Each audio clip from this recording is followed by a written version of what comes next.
Totoo ba na may nakikita ang aso na hindi natin nakikita?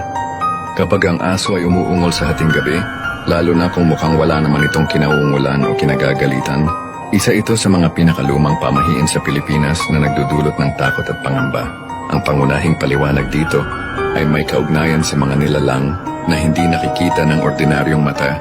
Narito ang detalyadong paliwanag. Ang paniniwala sa ibang mundo. Ang ugat ng pamahing ito ay nakasalalay sa paniniwala na ang mga hayop, lalo na ang aso, ay may kakayahang makakita at maramdaman ang mga espiritu, multo, o iba pang nilalang mula sa kabilang dimensyon na hindi nakikita ng tao. Ibig sabihin kapag umuungol ang aso sa hating gabi, may naglalakad na kaluluwa o espiritu. Ito ang pinakakaraniwang paliwanag. Pinaniniwalaan na may kaluluwa ng patay na naglalakad sa paligid o kaya ay isang espiritu, mabuti man o masama na dumaan sa inyong lugar.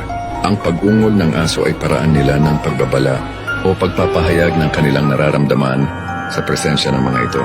Babala ng kamatayan o kalamidad.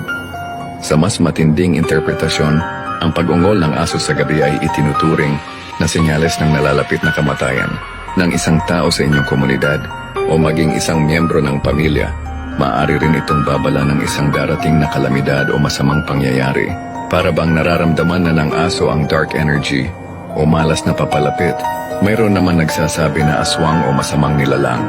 Sa mga rural na lugar, kung minsan ay iniuugnay rin ito sa presensya ng aswang o iba pang masasamang nilalang tulad ng manananggal, kapre o tikbalang na nagpapagala-gala sa dilim.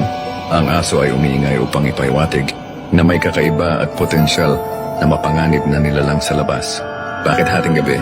Ang hating gabi ay itinuturing na witching hour o oras kung saan pinakamalakas ang presensya ng mga espiritu at paranormal na aktibidad.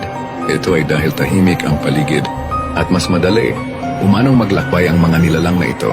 Ang pag-ungol ng aso sa ganitong oras ay nagpapalakas sa paniniwala na may tunay na kakaibang pangyayari.